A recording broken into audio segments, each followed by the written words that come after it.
Good afternoon all students. ધોરણ 5 વિષય અંગ્રેજી. છેલ્લે આપણે ચાલુ વર્તમાન કાળ એટલે કે ધ પ્રેઝન્ટ કન્ટિન્યુઅસ ટેન્સનો અભ્યાસ આપણે કર્યો હતો. આજે હવે થોડોક આગળ એક નવો કાળ છે શીખવાનો છે, ધ સિમ્પલ પાસ્ટ ટેન્સ એટલે કે સાદો ભૂતકાળ.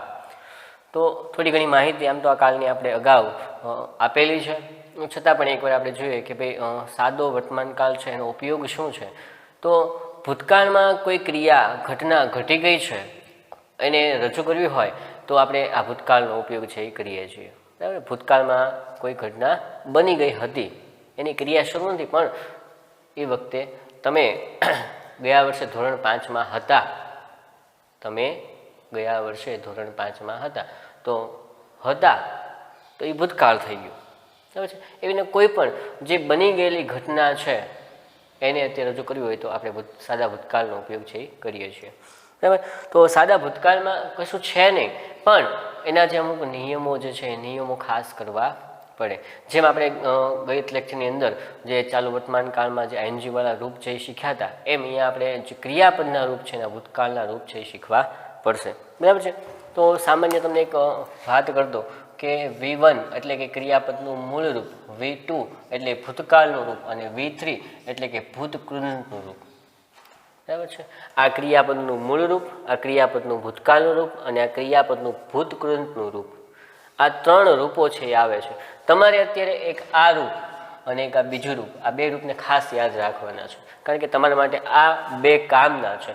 તમને કોઈ પણ એક ક્રિયાપદનું રૂપ આપશે તો તમારે એનું ભૂતકાળનું રૂપ તમને આવડવું જોઈએ, કારણ કે સાદા ભૂતકાળની અંદર આપણે આની જ જરૂર પડવાની છે. તો પ્લેનું શું થાય? પ્લેડ થાય. બરાબર છે. અહીંયા પણ V3 પણ પ્લે, પણ એ નિયમો પ્રમાણે અલગ અલગ બદલાતું હોય છે. બરાબર છે. પણ ફોર એક્ઝામ્પલ ખાલી તમને અત્યારે તમારે કામનું છે એવું અહીંયા V1 અને V2, V એટલે કે વર્બ, ક્રિયાપદ. તો આનો અભ્યાસ આપણે કરવાનો છે. પણ મેં કીધું એમાં જે નિયમો છે એ નિયમો પાકા કરવાના છે, પ્લસ અમુક જે ક્રિયાપદોના રૂપ છે એ પાકા પણ કરવા પડશે, કારણ કે બધામાં નિયમ લાગુ પડે એવું ફરજિયાત નથી. બરાબર છે. તો આપણે થોડાક એના નિયમો જે છે એ નિયમો વિશે થોડીક ચર્ચા કરી લઈએ અને પછી આપણી જે ખાલી જગ્યાઓ છે અને જે સેન્ટેન્સ બનાવવાના છે એની તરફ આપણે જવાના છીએ. પણ આપણે મોસ્ટ ઇમ્પોર્ટન્ટ આની અંદર હોય તો આ બંને જે ક્રિયાપદનું રૂપ છે એનું ભૂતકાળનું રૂપ ખબર હોય એટલે આપણા માટે આનાથી વિશેષ કંઈ છે નહીં. બરાબર છે. તો જોઈએ કે સૌથી પહેલાં આપણે એમ કહીએ કે ભૂતકાળ છે, તો ક્રિયાપદનું ભૂતકાળનું રૂપ બનાવવું હોય તો સામાન્ય રીતે ઈડી પ્રત્યય લગાડવામાં આવે છે. સામાન્ય રીતે ક્રિયાપદને અંતે ઈડી પ્રત્યય લગાડવામાં આવે છે. આ સામાન્ય નિયમ છે. શું? કોઈ પણ ક્રિયાપદ હોય, ક્રિયાપદની પાછળ ઈડી પ્રત્યય લગાડો એટલે ભૂતકાળનું રૂપ બની જાય. પણ બધામાં આવું થાય એવું ફરજિયાત નથી, એટલે ખાસ જોવાનું છે. એક નિયમ છે એટલે મેં લખ્યો છે. પછી બીજું કે જો ક્રિયાપદને અંતે એ આવતો હોય, શું આવતો હોય? એ આવતો હોય તો ડી પ્રત્યય લગાડવો. શું લગાડવો? ડી પ્રત્યય લગાડવો. એક્ઝામ્પલ તરીકે ડેકોરેટ, ડેકોરેટ એટલે કે શણગારવું. તો જો ડેકોરેટ આવ્યું ને તો પાછળ એ આવ્યું, તો આની પાછળ તમારે ફક્ત ડી પ્રત્યય લગાડો એટલે આ ભૂતકાળનું રૂપ બની ગયું. આ ક્રિયાપદનું મૂળ રૂપ છે, આ ક્રિયાપદનું ભૂતકાળનું રૂપ થઈ ગયું.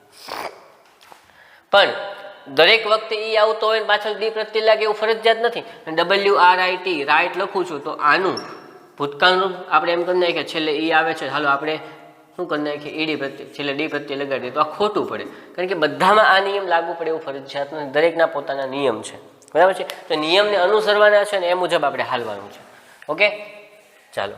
પણ તમે અત્યારે નિયમને યાદ રાખજો કે ભાઈ સામે તે ક્રિયાપદની પાછળ ઈડી પ્રત્યય લગાડો એટલે ભૂતકાળનું રૂપ બને, છેલ્લે ઈ આવતો હોય તો એની પાછળ ડી પ્રત્યય લગાડો તો ભૂતકાળનું રૂપ બને. ઓકે.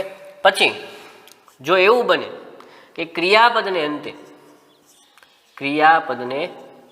અંતે સ્વર વત્તા વ્યંજન આવે. શું આવે? આવું ઘણી વાર આવી ગયું ને, આપણે ચાલુ વર્તમાન કાળમાં પણ આવ્યું હતું. સ્વર વત્તા વ્યંજન આવે તો વ્યંજન બેવડાવી અને પછી ઈડી પ્રત્યય લગાડવો. આ પણ એનો નિયમ છે. શું કીધું? સ્વર વત્તા વ્યંજન આવે તો વ્યંજનને બેવડાવે અને પછી ઈડી પ્રત્યય લગાડવો. આ એનો નિયમ છે. પછી એવું બને કે વ્યંજન વત્તા વાય આવે, એટલે કે છેલ્લે વાય આવતો હોય અને વાયની પહેલા કોઈ વ્યંજન હોય તો વ્યંજન વત્તા વાય આવે તો વાયનો આય કરવાનો. શું કરવાનો? વાયનો આય કરી ઈડી પ્રત્યય લગાડવો. એટલે કે છે શું આ? ફોર એક્ઝામ્પલ CRY છે, ક્રાય, ક્રાય એટલે રડવું. તો એનું ભૂતકાળનું શું થાય? તો આપણને કીધું કે વ્યંજન વત્તા વાય, છેલ્લે વાય આવે છે, હા વાય આવ્યો, એની આગળ શું છે? વ્યંજન છે. જો ત્યાં વ્યંજન દેખાય છે, હા વ્યંજન દેખાય છે. તો તમારે કરવાનું શું? તો કે ભાઈ વાયને દૂર કરવાનું, એની જગ્યાએ તમારે આય કરવાનું અને પછી ઈડી પ્રત્યે લગાડવાનું. લગાડી દો. ક્રાયનું શું થઈ ગયું? ક્રાય. બરાબર છે. તો આ મુજબ આપણે હાલવાનું છે કે ક્રાયનું શું થયું? ક્રાય. તો અહીંયા વ્યંજન વત્તા વાય આવે તો વાયનો આય કરી અને પછી ઈડી પ્રત્યય છે લગાડો. ઓકે. પછી થોડેક આગળ વધીએ તો આની અંદર એક બીજી વાત કરું કે અમુક જે ક્રિયાપદોના રૂપ છે એ અનિયમિત છે. તો અનિયમિત રૂપો છે એ ફરજિયાત પાકા કરવા પડે, એની વગર ન ચાલે. એ મહત્વની વાત છે. શું? કે અનિયમિત ક્રિયાપદો એ પાકા કરવા પડે. બરાબર. તો એની અંદર શું? તો કે ભાઈ ફોર એક્ઝામ્પલ ફ્લાય, ફ્લાયનું શું થાય? ભૂતકાળનું રૂપ ફ્લ્યુ થાય. સિંગ, સિંગ એટલે ગાવું, સિંગનું ભૂતકાળનું રૂપ શું થાય? સેંગ થાય. સ્લીપ એટલે કે સૂવું, તો એનું શું થાય? સ્લેપ્ટ. ટીચ, તો ટીચનું શું થાય? ટોચ થાય. તો આ જે રૂપો છે તમારે ફરજિયાત પાકા કરો તો મેળ આવે. બરાબર છે. આને ફરજિયાત પાકા કરવા પડે. રાઇટનું શું થાય? રોટ થાય. શું થાય? રોટ થાય. તો આ બધા જે રૂપો છે ખાસ કરીને આપણે ઘણી બધી વાર વાંચવાના, પાકા કરવાનો તો ખ્યાલ આવશે, નહીં તો શું થશે? ખબર પડશે નહીં. કેચ, કેચનું શું થાય? કોટ થાય. બરાબર છે. તો આ બધા રૂપો છે એ તમે ઘણા બધા તમારા ગ્રામરની અંદર આખા પેજ ભરીને આપ્યા છે. તો ઘણા બધા રૂપો છે, આપણે થોડાક અહીંયા ઉદાહરણ રૂપે લીધા છે. તો આ ખાસ પાકા કરી નાખવાનો આનો અર્થ આવો થાય છે. કારણ કે જેનું ભૂતકાળનું રૂપ અનિયમિત હશે ને એ આમાં એકે નિયમ, આમાંથી એકે નિયમ લાગુ નહીં પડે. એના માટે આ પાકું કરવું પડશે આપણે. બરાબર છે. પછી કેવા રૂપો છે? તો કે એના ક્રિયાપદનું મૂળ રૂપ અને ભૂતકાળનું રૂપ બંને સરખા હોય. કેવા હોય? ક્રિયાપદનું મૂળ રૂપ અને ભૂતકાળનું રૂપ છે એ કેવા હોય? સરખા હોય. અનિયમિતમાં જ આવે. ફોર એક્ઝામ્પલ રીડ અને વંચાય રેડ.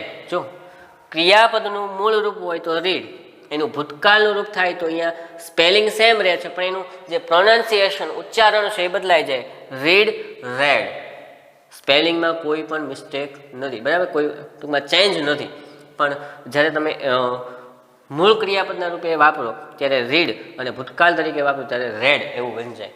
પછી કટ, કટનું કટ જ રહે. પછી પુટ, તો પુટનું પુટ જ રહે. આમાં કોઈ ચેન્જ નથી થવાનો. તો આપણે 1, 2, 3, 4, 5 અને 6 નિયમ જે છે એને ખાસ કરીને પાકા કરવા પડે. આ આટલું આવડે એટલે આપણને ભૂતકાળ આવડી ગયું એવું માની લેવાનું. કામ શું છે આની અંદર? તો કે આપણને જે ક્રિયાપદ આપવામાં આવ્યું છે એનું ભૂતકાળનું રૂપ ખબર હોવી જોઈએ. બરાબર છે. તો એકવાર ફરીવાર જોઈ લઈએ કે સામાન્ય રીતે ક્રિયાપદને અંતે ઈડી પ્રત્યય લગાડવામાં આવે છે. આ નોર્મલ એક સામાન્ય નિયમ છે. પછી બીજો, જો ક્રિયાપદને અંતે ઈ આવતો હોય તો ફક્ત ડી પ્રત્યય લગાડવું એટલે ભૂતકાળનું રૂપ બની જાય. એ મેં તમને ઉદાહરણ રૂપે આપણે આપ્યું છે. પણ તમારે એક વસ્તુ યાદ રાખવાની કે અહીંયા જે કાંઈ નિયમ જે છે એ નિયમ બધા ક્રિયાપદ માટે લાગુ પડતા નથી. એનું ખાસ ધ્યાન રાખવાનું. બરાબર છે. તમારે અનિયમિત રૂપો છે અને ક્રિયાપદનું મૂળ રૂપ અને ભૂતકાળ રૂપ સરખા છે એ પાકા કરેલા હશે ને તો તમારે આમાં ક્યાંય ભૂલ આવશે નહીં. કારણ કે તમને ખબર હોય કે સ્લીપનું સ્લેપ જ થાય. પછી આમાં કોઈ નિયમ જોવાની જરૂર નથી. બરાબર છે. પછી જુઓ, ક્રિયાપદને અંતે સ્વર વત્તા વ્યંજન આવતું એવું કેટલી વાર આવી ગયું આપણે. બરાબર ને. તો સ્વર વત્તા વ્યંજન આવે તો વ્યંજનને બેવડાવી અને પછી ઈડી પ્રત્યય લગાડો. ફોર એક્ઝામ્પલ એનું જુઓ કે અહીંયા ક્લેપ, ક્લેપ એટલે તાળી પાડવી. તો જુઓ તો છેલ્લે વ્યંજન આવ્યો હા, અહીંયા વ્યંજન આવ્યું. એની આગળ જુઓ તો સ્વર છે, એટલે કે સ્વર વત્તા વ્યંજન આવ્યું. હા, સ્વર વત્તા વ્યંજન આવ્યું. તો શું કરવાનું? વ્યંજનને બેવડાવવાનો છે, એટલે વ્યંજનને બેવડાવો એટલે બે વાર લખો, પછી ઈડી પ્રત્યય લગાડો. તો ક્લેપનું શું થાય? ક્લેપ. બરાબર, આ વસ્તુ આપણે શીખવાની છે. પછી વ્યંજન વત્તા વાય આવે તો વાયનો આય કરવાનો અને ઈડી પ્રત્યય લગાડો, અથવા તો વ્યંજન વત્તા વાય આવે તો વાયને દૂર કરી અને આઈ ઈડી પ્રત્યય લગાડવો. જેમ તમે સાદા વર્તમાન કાળમાં આઈએસ પ્રત્યય લગાડતા એમ આઈ ઈડી પ્રત્યય લગાડવાનો છે. બરાબર, તો આ જે 4 નિયમ છે નિયમ કરવાના, અને પ્લસ જે અનિયમિતના ક્રિયાપદના રૂપો છે ખાસ પાકા કરી નાખવાના. એ પાકા કરશો તો તમને વધારે ખબર પડશે. બરાબર છે, તો નિયમ લાગુ પડે છે કે કેમ? મેં તમને હમણાં જ અહીંયા વાત કરી હતી. રાઈટ છે તો પાછળ જુઓ ઈ આવ્યો, તો ઈ આવ્યો એટલે મેં એમ કીધું કે છેલ્લે ઈ આવતો હોય તો ડી પ્રત્યય લગાડવું. પણ જો તમે આમાં ડી પ્રત્યય ખાલી લગાડી દો છેલ્લે, તો આ વાક્ય તમે જે ક્રિયાપદનું રૂપ છે એ ખોટું પડે.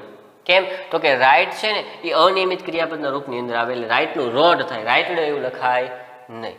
પણ એ ક્યારે ખબર પડે? જો તમને આ રૂપો આવડતા હોય તો તમને ખબર પડે કે આ રૂપ આમાં લાગુ પડે છે, કે આમાં નિયમ લાગુ પડે છે.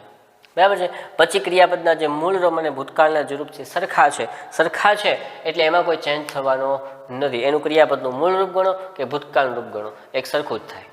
બરાબર છે. તો આટલા જે નિયમ છે નિયમને ખાસ પહેલાં પાકા કરી લેવાના. પાકા કરી અને જાતે અમુક છે અથવા આપણા ઘરે કોઈ મોટા ભાઈ બહેન હોય તેને કહેવાનું મને લખી દે, હું મોઢે લખું છું, મને કેટલું આવડે છે ખબર પડે. બરાબર છે. તો એમ તમે રૂપો લખશો તો તમને વધારે ખ્યાલ આવશે કે મને કેટલું આવડ્યું અથવા કેટલું સમજાણું. એટલે જ્યારે ઘણા બધા રૂપો છે એટલે પાકા કરવામાં થોડીક વાર લાગશે, પણ પાકા તો કરવા જ પડશે. કારણ કે આ ધોરણ 5માં આવે એવું ને એવું 6ઠામાં આવશે, એવું 7માં 8માં બધી જગ્યાએ. એમાં તમે 8માં આવો અને સ્લીપનું પછી કંઈ બીજું રૂપ નથી થતું, એનું ક્રિયાપદનું મૂળ રૂપ સ્લીપ જ રહેશે અને એનું ભૂતકાળનું સ્લેપ જ થશે. કે તમે 6ઠામાં 7માં 8માં આવો તો કે આનું રૂપ છે બદલાવાનું નથી, આ જ રહેવાનું છે.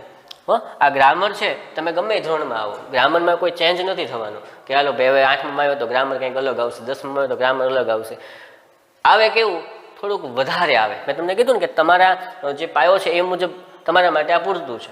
બાકી તો આની અંદર તો ઘણું બધું છે. બરાબર છે, ઘણા દિવસો નીકળી જાય એની અંદર. પણ અત્યારે આપણે નિયમો છે નિયમોને ફોલો કરવાના છે. પ્લસ અહીંયા જે તમને ક્રિયાપદના રૂપ ખાસ કીધા છે એ પાકા કરવા પડે. બરાબર છે, તો આપણને વધારે ખબર પડે. તો અહીંયા તમને પાના નંબર 101 અને 102 ઉપર ઘણા બધા રૂપ છે આપવામાં આવ્યા છે. બરાબર છે. અને બીજી એક વિદ્યાર્થી મિત્રો કે વિડીયો સ્ટોપ કરી અને આ જોઈ લેવાનો, નિયમો લખી નાખવાના અને પછી આપણે પાકા કરવાના છે. બરાબર છે. ચાલો, તો હવે આપણે પ્રશ્ન નંબર જે એનો 1 છે, જે ખાલી જગ્યા છે, તો ખાલી જગ્યાની અંદર આપણે જોતા છીએ કે શું શું આવે છે. બરાબર છે. તમે તમારી સામે ગ્રામર રાખજો અને જો મોઢે આવડે તો મોઢે પ્રયત્ન કરજો કે ભાઈ આનું ક્રિયાપદનું ભૂતકાળનું રૂપ શું થશે એવું વિચારવાનું. અને પછી કદાચ ન આવડે તો આપણે ગ્રામર આપણી સામે છે, જોવાનું કે ક્યાં શું ચેન્જ છે. બરાબર છે. તો પહેલો પ્રશ્ન છે એની અંદર જુઓ તો એની અંદર કૌંસમાં આપેલા શબ્દોના ભૂતકાળના રૂપો વડે ખાલી જગ્યા પૂરો એવું આપણને કીધું છે. કાંઈ વાંધો નહીં, આપણે એમાં બીજું કાંઈ જ નથી કરવાનું. શું? તો કે ભાઈ અહીંયા પહેલું we blank and elephant in the zoo, કૌંસમાં આપ્યું છે સી. ચાલો ભાઈ, તો અહીંયા આપણે શું જોવાનું? આ જે ખાલી જગ્યા છે ને એ ખાલી જગ્યાની અંદર ફક્ત અહીંયા જે કૌંસમાં શબ્દ આપેલો છે, ક્રિયાપદ આપ્યું છે, ક્રિયાપદનું ભૂતકાળનું રૂપ લખવાનું છે. તો કયો નિયમ લાગુ પડશે? તો કે આ જે સી છે ને એ અનિયમિત ક્રિયાપદનું રૂપ છે, એટલે આનું સીનું શું થાય? સો થાય. સી એટલે જોવું. અહીંયા સો એનું ભૂતકાળ જોયું. We saw an elephant in the zoo, અમે પ્રાણી સંગ્રહાલયમાં હાથીને જોયો હતો ભૂતકાળની અંદર. બરાબર છે, એ બતાવે છે. દીપક બ્લેન્ક ધ ડોર, આવું આપ્યું છે. કૌંસમાં તમને ક્લોઝ આપ્યું છે. તો જો તો કયો નિયમ લાગુ પડે એવું લાગે છે? છેલ્લે ઈ આવે છે. હા, ઈ આવે છે. આપણો ઈ વાળો નિયમ હતો ને કે છેલ્લે ઈ આવે તો ડી પ્રત્યે લગાડવો, તો હા એ નિયમ આમાં લાગુ પડે છે. ક્લોઝનું શું થશે? ક્લોઝડ. તમે કે સાહેબ તમને કેમ ખબર પડી? તો રૂપ પાકા હોય તો ખબર પડી જાય, નહીં તો આપણે પાછા ઘણા બધા નિયમમાં જવું પડે. બરાબર છે. તો મેં કીધું તમારે ખાલી અનિયમિતના જે રૂપો છે એ પાકા કરી નાખવાના અને જે મૂળ રૂપ અને ભૂતકાળ રૂપ સરખા છે એ ખાસ કરી નાખવાના. બરાબર, એટલે તમારે વાંધો આવશે નહીં. બાકીના નિયમો લાગુ પડે છે એટલે તરત તમને ખ્યાલ આવશે કે આમાં શું કરવાનું છે. મોહન બ્લેન્ક ધ બોલ, કાઉન્સમાં તમને આપવામાં આવ્યું છે થ્રો. તો થ્રો છે એ કેવું છે? અનિયમિત રૂપ છે. એટલે થ્રોનું શું થાય? થ્રો એટલે ફેંકવું, તો એનું ભૂતકાળનું શું થાય? થ્રીવ થાય. શું થાય? થ્રીવ. જે ઓ આવે છે એની જગ્યાએ મેં શું કર્યો? ઈ કર્યો. થ્રોનું થ્રીવ થયું. પછી ચોથું જુઓ તો the horse blank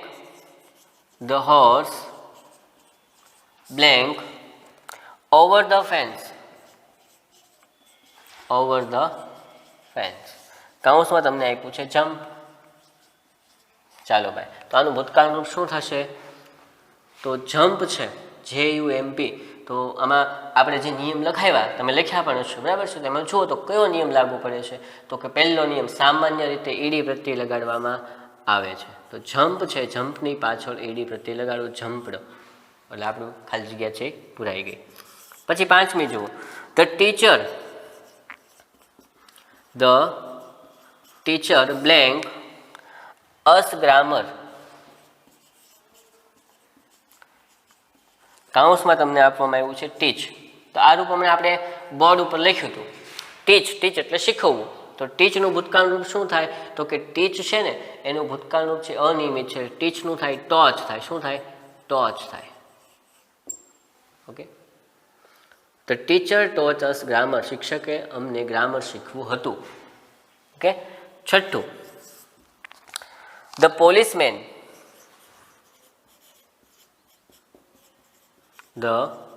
policeman blank the bus. કાઉન્સમાં તમને આપ્યું છે સ્ટોપ, STOP. તો જુઓ તો STOP છે, છેલ્લે વ્યંજન છે અને એની આગળ સ્વર છે. તો સ્વર વત્તા વ્યંજન આવે તો તમારે વ્યંજનને બેવડાવવાનું એટલે બે વાર લખવાનું અને પછી ઈડી પ્રત્યય લગાડવાનું. થઈ ગયું. The policeman stopped the bus, પોલીસમેને બસને ઊભી રાખી હતી. સાતમું જુઓ, આઈ બ્લેન્ક માય રૂમ. કાઉન્સમાં તમને શું આપ્યું છે? ક્લીન એટલે ચોખ્ખું કરવું.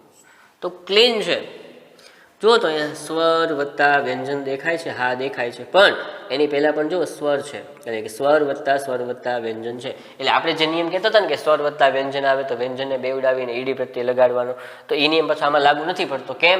તો કે જો આ સ્વર વત્તા વ્યંજન છે, પણ એની આગળનો શબ્દ પણ આપણે જોવો પડે. તો આ પણ સ્વર છે, એટલે આપણે કહીએ વાત યાદ આવે છે ને લોકોને? સ્વર વત્તા વ્યંજન આવે, આવું કંઈક બોલ્યો તો હું? હા, ચાલુ વર્તમાન કાળમાં આપણે વાત પણ કરી હતી, બરાબર છે? તો એમાં ચાલુ વર્તમાન ખાલી ING લાગે, તો આમાં ખાલી ઈડી પ્રત્યય લાગશે, કારણ કે કાળ પ્રમાણે ક્રિયાપદનું રૂપ છે એ બદલાતું હોય. ક્લીનનું થશે ક્લીન, એટલે પાછળ ઈડી પ્રત્યય લાગશે. પછી આઠમું જુઓ,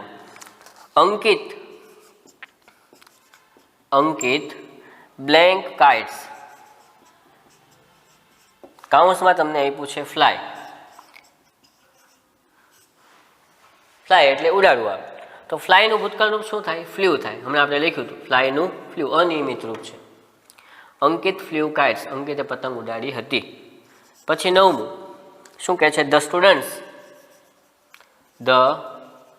students blank in their books. કાઉન્સમાં આપ્યું છે રાઇટ.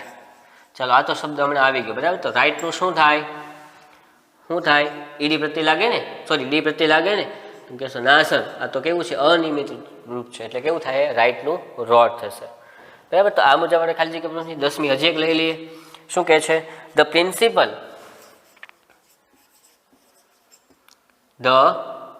પ્રિન્સિપલ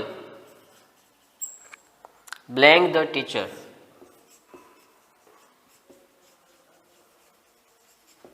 કાઉન્સમાં તમને આપ્યું છે કોલ. જો કોલ એટલે બોલાવવું, આપણે પેલો કોલ ફોન કરીએ એ કોલની વાત નથી કરતા. કોલ, તો કોલનું ભૂતકાળ રૂપ શું થાય? તો કે ભાઈ કોલ એટલે બોલાવવું, તો અહીંયા કોલ પાછળ ઈડી પ્રત્યે લગાડવું એટલે ભૂતકાળનું રૂપ બની જાય cold. The principal call the teacher, Acharya શિક્ષકને બોલાવ્યા હતા.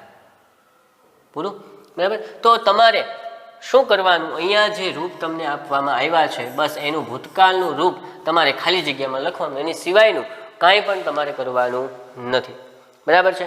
પુશનું પુશડો, ક્લેપનું ક્લેપડો, બરાબર છે? સ્કીપ છે સ્કીપડો, સ્ટીચ, સ્ટીચ એટલે સિલાઈ કામ કરવું, બરાબર છે. તો સ્ટીચનું સ્ટીચ ઈડી પ્રત્યે લાગે. પછી ટેક છે, ટેક તમારા માટે થોડાક નવા શબ્દ હોય ને હું તમને કહેતો જાઉં છું. ટેકનું શું થાય? ટૂંક થાય, બરાબર છે. પછી સ્ટીચ, તો સ્ટીચનું કરવાનું છે સ્ટીચડ, પાછળ ઈડી પ્રત્યે લગાડવાનું છે. ઓકે, જે અઘરા હોય એવા હું તમને કહેતો જાઉં છું જેથી કરીને તમને તકલીફ પડે નહીં. પછી રન છે, તો રનનું શું થાય? રેન થાય. શું થાય? રેન. રન એનું મૂળ રૂપ, રેન એનું ભૂતકાળનું રૂપ છે.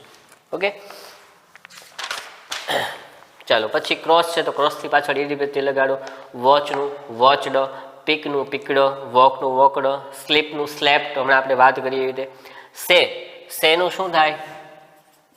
સેનું થાય સેડ. શું થાય? સેડ. ઓકે, પછી કલરનું કલર્ડ, ઈડી પ્રત્યે લાગશે. સિંગનું સેંગ. પછી હિયર, જો આ ખાસ જોજો, હિયર, હિયર એટલે સાંભળવું, એનું ભૂતકાળનું રૂપ આવે ને ત્યારે ફક્ત તમારે હિયરની પાછળ ડી પ્રત્યે લખવાનું, એનું હર્ડ, હિયર હર્ડ. તો અહીંયા ઈડી પ્રત્યે નથી લાગતો, ખાલી ડી પ્રત્યે લાગે છે એટલે અપવાદ છે, એટલે એને ખાસ ધ્યાન રાખજો. હિયરનું શું કરવાનું છે?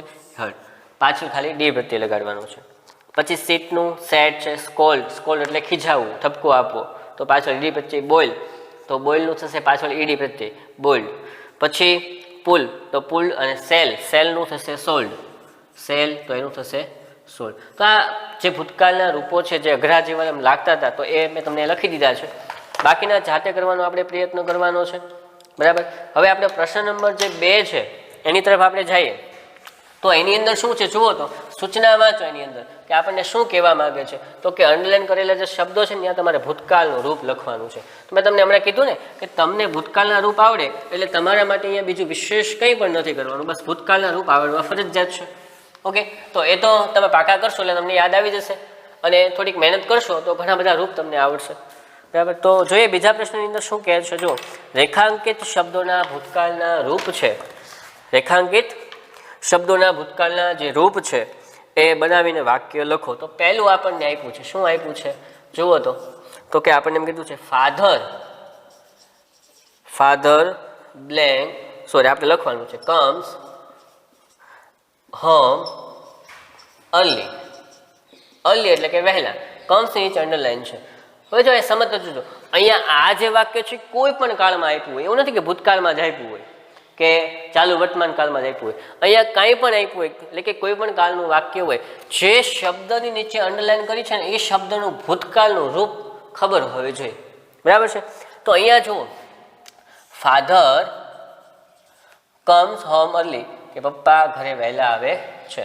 તો કમ છે તો એનું મૂળ રૂપ તો કમ થાય. આ તો સાદા વર્તમાન કાળનું વાક્ય છે એટલે એસ પ્રત્યે લાગ્યો છે. ત્રીજો પુરુષ એક વચન આવે તો એસ, એસ કે આઈએસ નિયમ મુજબ લાગે, આપણે શીખ્યા હતા, બરાબર છે. તો આનું મૂળ રૂપ છે કમ, કમનું ભૂતકાળનું રૂપ શું થાય? કેમ થાય. શું થાય? કેમ થાય. તો અહીંયા જે કમ્સ લખ્યું ત્યાં આપણે શું કરવાનું છે? કેમ લખવાનું છે. કેમ હોમ અર્લી, બરાબર. બસ આટલો ચેન્જ કરવાનો. જો ક્યાં ચેન્જ થયો? ખાલી અહીંયા આગળ, બીજી કોઈ જગ્યાએ ચેન્જ કરવામાં આવ્યો નથી. પછી બીજું જુઓ, વિનય ઇઝ સિંગિંગ અ સોંગ. તો અહીંયા અંડરલાઈન ક્યાં છે? ઇઝ સિંગિંગમાં છે. જો એમિઝાર વત્તા એનજી વાળું રૂપ આવે ને એટલે ચાલુ વર્તમાન કાળ હોય. એમિઝાર વત્તા એનજી વાળું રૂપ હોય એટલે શું હોય? ચાલુ વર્તમાન કાળ. તો આપણે જોવાનું શું છે? ભાઈ સિંગિંગ છે એટલે એનું મૂળ રૂપ સિંગ થાય. સિંગ એટલે ગાવું. તો એનું ભૂતકાળનું રૂપ શું થાય? તો કે ભાઈ સિંગનું થાય. સેંગ અનિયમિત રૂપ છે, આપણે પાકા કર્યા એટલે ખબર પડી ગઈ. વિનય સેંગ અ સોંગ, વિનય ગીત ગાયું, પૂરું થઈ ગયું. ત્રીજું જુઓ, we draw pictures on the board. ચાલો ભાઈ વાક્ય બનાવો. શું છે? ડ્રો છે ને, તો ડ્રોનું શું થાય? ભૂતકાળનું રૂપ ડ્રીવ થાય. જે એ દેખાય છે ને એ કરી નાખો, ડ્રીવ થઈ ગયું. ડ્રીવ પિક્ચર્સ ઓન ધ બોર્ડ. વાક્ય પૂરું થઈ ગયું. સમજાય છે ને બધાને? ખાલી કેટલો ચેન્જ કરવાનો? જે અંડરલાઈન કરેલો જે શબ્દ તમને દેખાય છે બસ એનું ભૂતકાળનું રૂપ લખવાનું, એની સિવાય તમારે કશું કરવાનું નથી. ઓકે, બીજું કાંઈ પણ તમારે કરવાનું નથી. ચાલો ચોથું વાક્ય જુઓ, ધ ચિલ્ડ્રન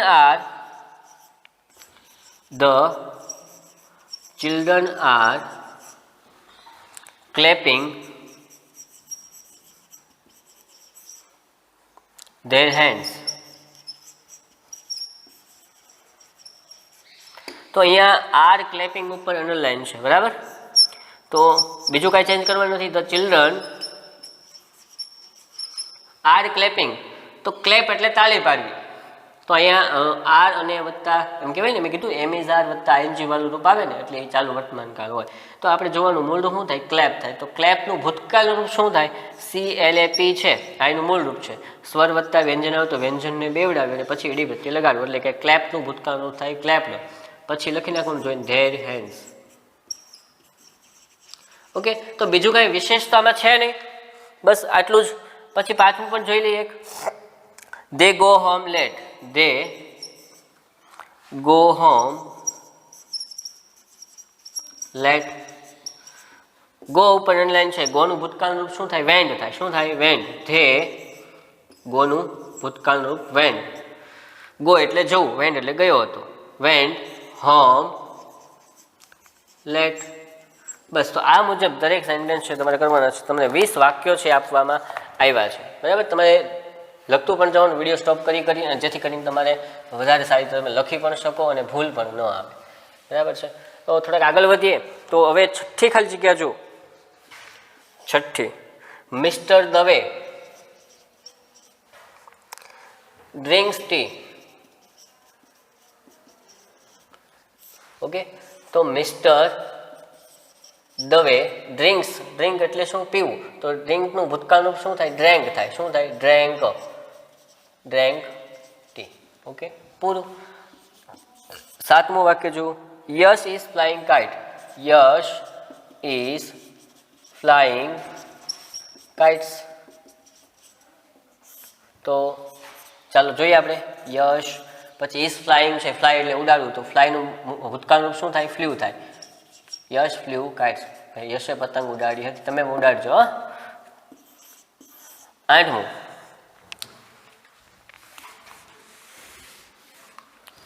ચલો એની અંદર શું કહે છે આપણને, the teacher is standing near the table. આમાં ઇઝ સ્ટેન્ડિંગ, સ્ટેન્ડ એટલે ઊભું રહેવું. ચાલો, તો આપણે ભૂતકાળનું વાક્ય બનાવવાનું છે. The teacher is standing. તો સ્ટેન્ડનું અહીંયા જે ઇઝ સ્ટેન્ડિંગ એટલે ચાલુ વર્તમાન કાળ આપ્યું છે, તો એનું મૂળરૂપ સ્ટેન્ડ થાય, STAND. તો સ્ટેન્ડનું ભૂતકાળનું શું થાય, સ્ટૂડ થાય. શું થાય, stood near the table. Okay, બસ, બરાબર. તો આવી રીતે વાક્યો છે આપણે બનાવવાના છે વિદ્યાર્થી મિત્રો. હવે બાકી થોડાક રહ્યા છે, તમારે ઘરે જાતે પ્રેક્ટિસ કરવાની છે, બરાબર છે. ઘરે જાતે પ્રેક્ટિસ કરી અને પછી જોવાનું છે કે આપણું કેટલું સાચું છે. મેં તમને કીધું કે તમારા ગ્રામરની અંદર તમામ ભૂતકાળના રૂપ છે એ આપેલા છે, એટલે પાકા કરશો એટલે તરત તમને ખ્યાલ આવી જશે, બરાબર. આવી રીતે તમારે જે પહેલે આપણે ખાલી જગ્યા પૂરી એ કરવાનું છે, અને બીજો પ્રશ્ન જે નાનો અમથો ચેન્જ કરવાનું છે એ પણ કરવાનું છે, બરાબર છે. તો બસ અહીંયા સુધી રાખી. આપણે નેક્સ્ટ અંદર એક નવો ટોપિક લઈને પાછા ઉપસ્થિત થઈશું, બરાબર. ત્યાં સુધી આવજો. Thank you.